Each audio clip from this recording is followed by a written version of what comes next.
Okay, what's up everyone? So, assuming that you read the ebook and you've already started implementing these steps, this video is for you.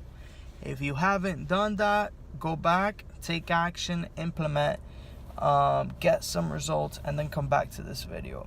This is for people that have already taken action, okay? So, on the ebook that I wrote, I talk about masterminds. I don't talk about masterminds. I talk about local events, local groups. Okay. Assuming you already have implemented all these steps, you want to graduate. So I'm gonna do a 3-step series, right? I'm just gonna go over 3 steps that I think will help you get started in this industry with, ahead of everybody else. All right. Advanced tips, right? This is now your mastermind. This is step 1, mastermind. Create your own mastermind. If you don't have a mastermind in your area, create your own mastermind.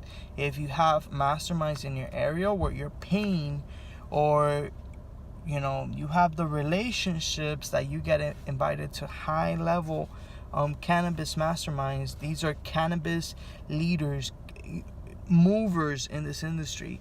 A lot of times you'll have to pay to be in these groups, or just have the right relationships and pay, okay? But if you got that, then go attend those groups, okay? Here's the thing with creating your own groups, it's completely different. Here you're associating yourself with cannabis leaders, okay?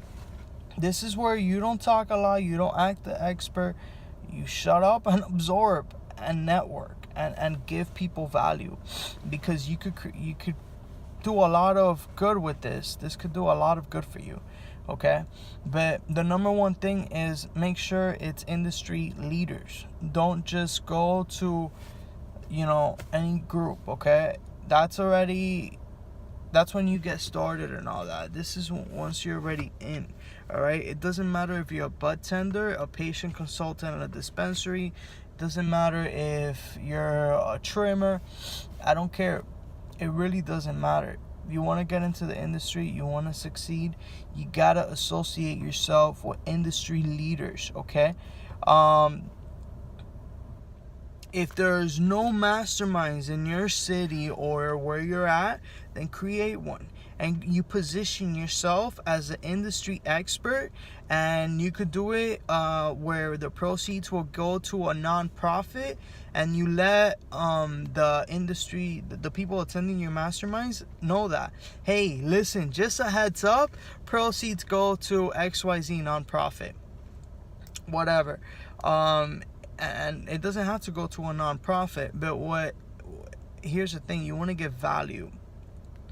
A lot of these real cannabis industry leaders don't go to local events. So you got to tell them why they got to go to yours. Like, why?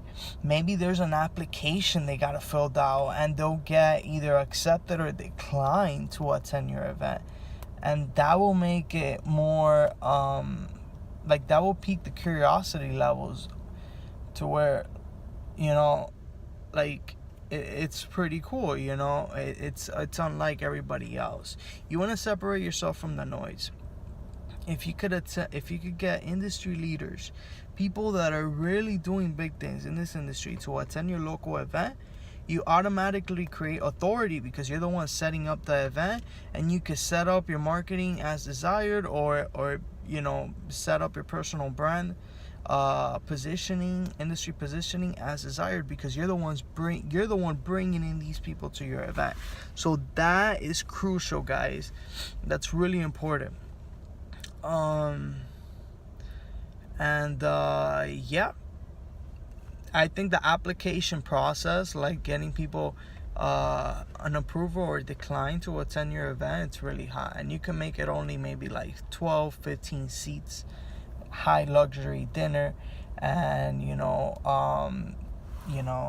could make it just like really curious, like address will go out 72 hours before the event if it's a local event. yeah, I think there's a lot of possibilities there. Step 2, consulting with startups.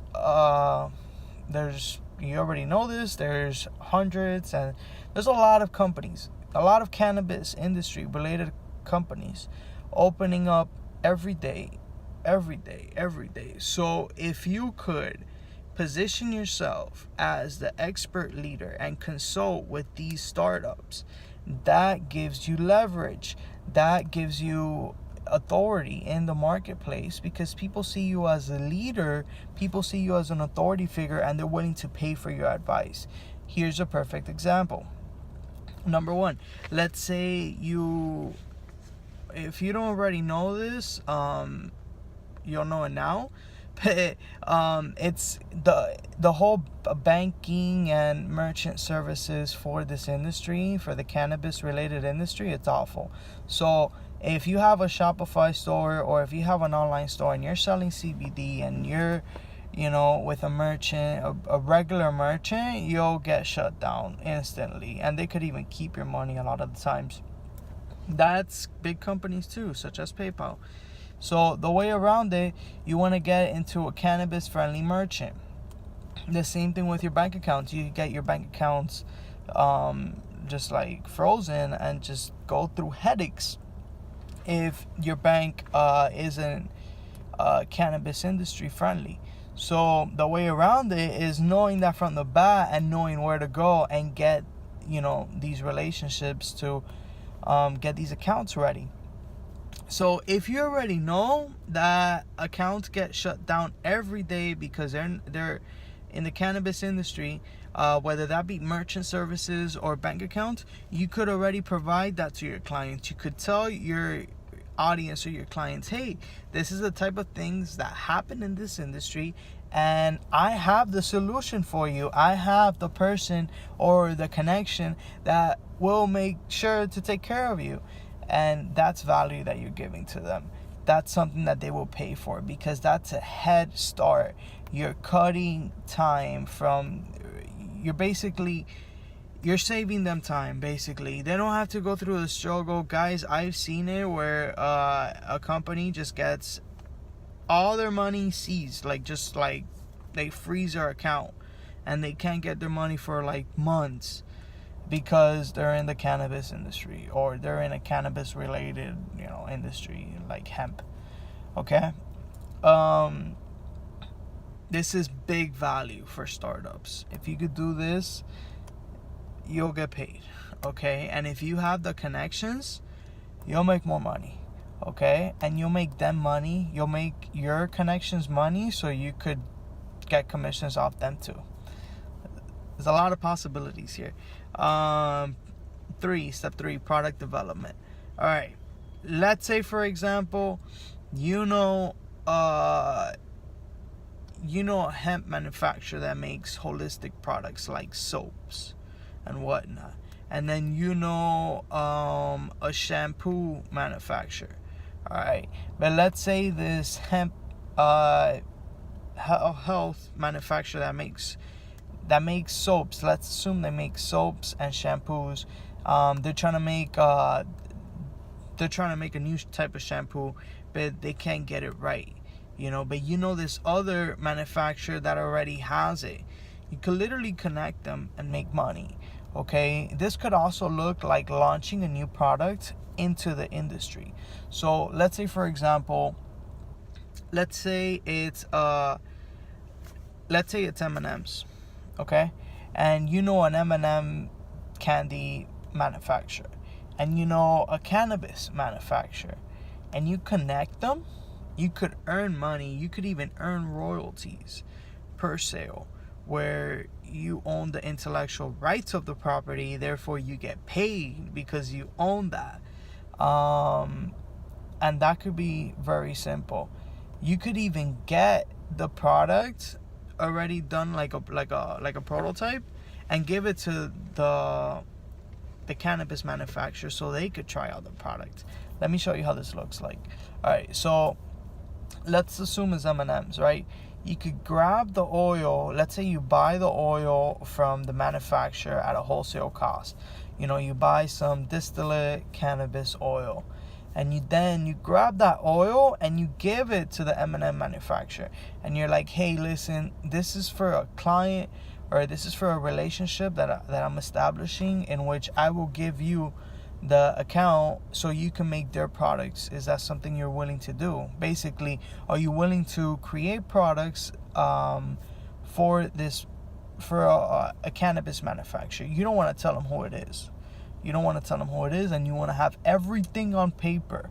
Very crucially important, have everything on paper by an attorney, where each party signs NDAs, non-circumvents, all that good stuff.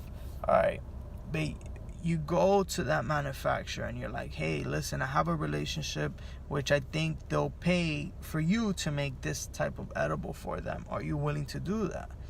Okay, great. If they say yes, then can you make a small batch for me? And you give them the oil and you pay for whatever it is. That's your product development. And you could tell them the formula. You could be like, hey, so for every ounce of chocolate, you're going to add this distillate. You're going to add this amount of distillate oil. So you could estimate the amount of milligrams that there's going to be per chocolate M&M. Let's call it candy.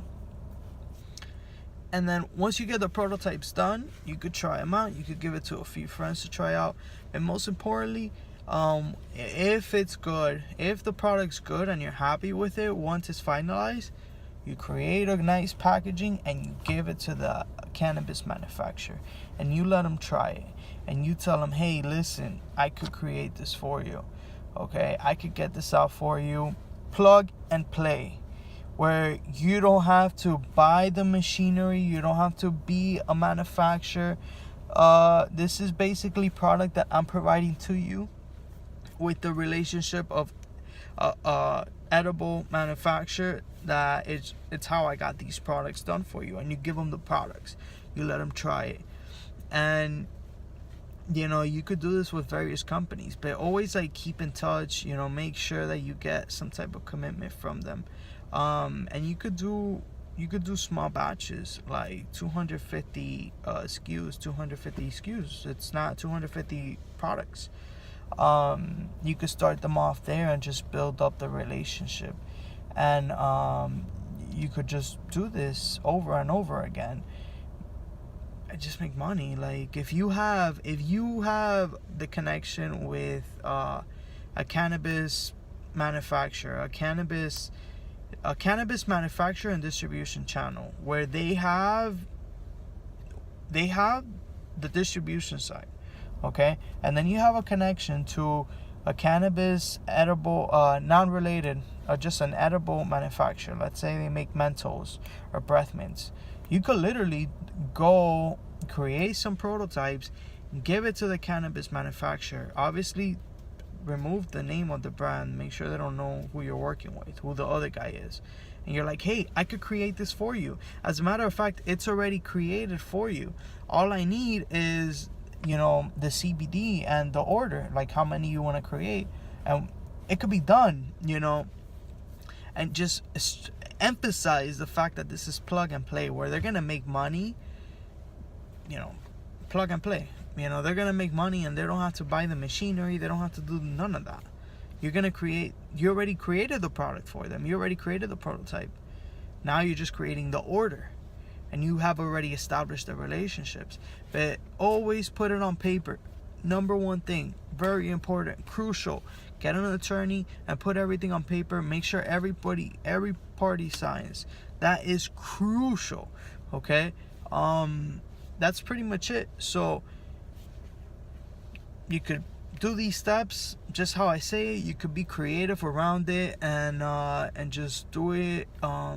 Just be creative around it. You don't have to do it with edibles. You could do it with oils. You could do it with shampoos. You could do it with hemp clothing, with hemp backpack manufacturers.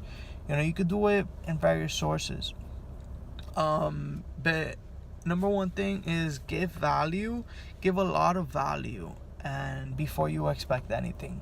All right, guys, I hope you enjoyed the ebook. I hope you enjoyed these videos, and reach out if you have any questions. All right, good luck, peace.